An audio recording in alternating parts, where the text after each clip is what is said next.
Hello and welcome to Moneylife News and Views. I am Debashis Basu. India has just enacted a new set of labor codes.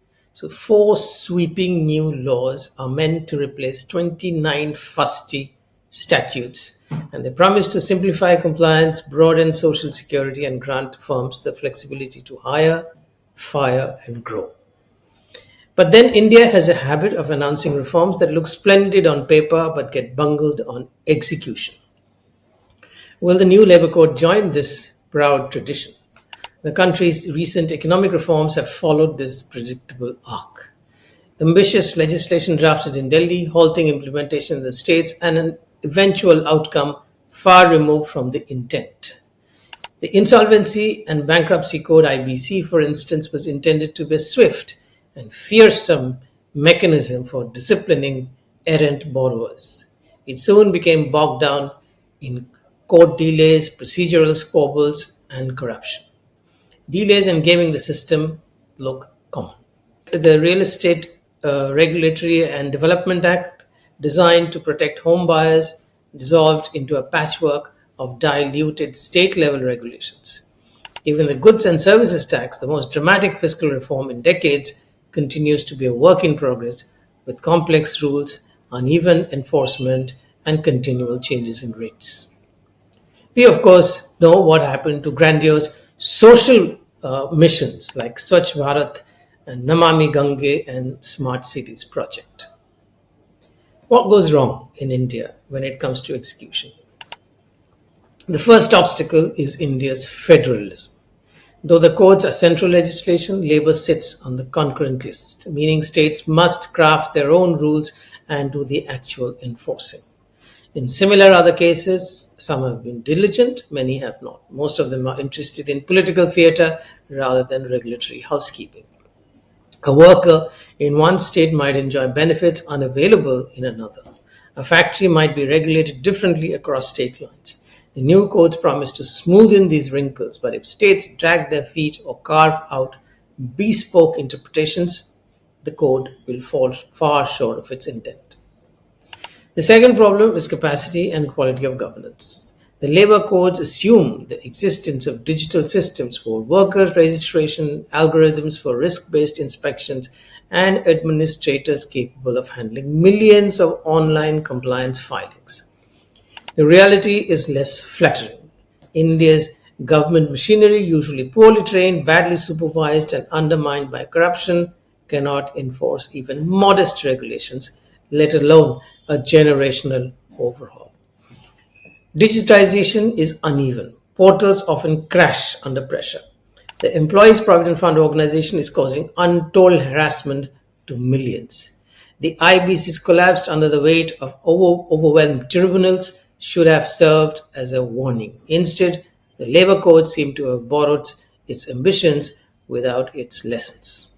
The Labour Code's architects placed much faith in digital compliance, electronic filings, online grievance systems, Aadhaar-linked social security accounts, but India's digital landscape is uneven. GST filings remain a headache for many small businesses. Millions of workers lack reliable connectivity. Those in informal sector, construction workers, drivers, domestic staff possess scarcely any reliable documentation. India has already produced several digital welfare schemes that function more as databases than delivery systems.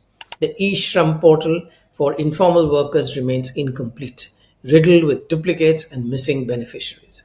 The construction workers' welfare funds sit unspent in many states for want of clean data, as a government audit found out. Expecting the new labour codes to succeed where these programs have stumbled looks optimistic, if not fantastical. And then there is the populist politics, which is ready to undermine any reform. Any economic downturn, significant layoffs, or industrial accident could prompt politicians to dilute or delay implementation. Reform in India often depends less on economic logic than on political risk aversion. RERA became weaker through state-level amendments. GST rates proliferated thanks to political compromises. Labour reform could easily face similar political recalibration. The codes earn credit for recognizing gig and platform workers, but here India's regulatory ambition outruns its practical capabilities. Definitions are broad contribution mechanisms vague, and enforcement pathways unclear. Gig workers operate across multiple platforms with shifting identities and little documentation. Tracking contributions or verifying employment histories would challenge even the well staffed regulators. Also, will gig worker protections turn into the labor equivalent of India's various cess funds, money collected, rarely disbursed, and largely inaccessible to those it was meant to help?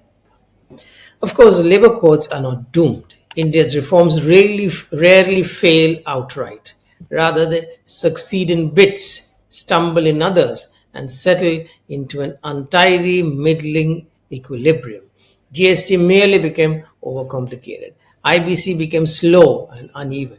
RERA did not disappear, it became toothless in parts. Labor courts may follow a similar trajectory, partially effective in a handful of states, effectively ignored in others, inconsistently enforced everywhere. They may help formal manufacturing more than services, large firms more than MSMEs, and already documented workforce more than the informal majority.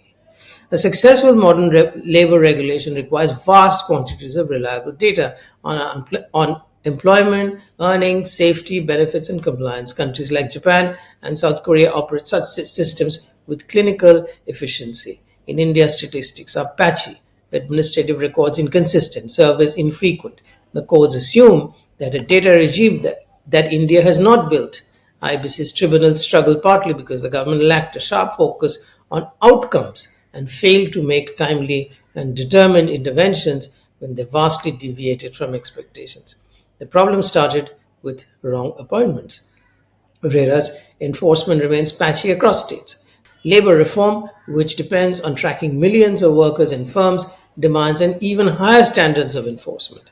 India's new labor codes hold the promise of a more productive, formalized economy, but a law is as good as the state that enforces it. And India is not known for rigorous, outcome driven administrative discipline. Thanks for watching, and if you have not subscribed, please do subscribe and do share this video. Thank you.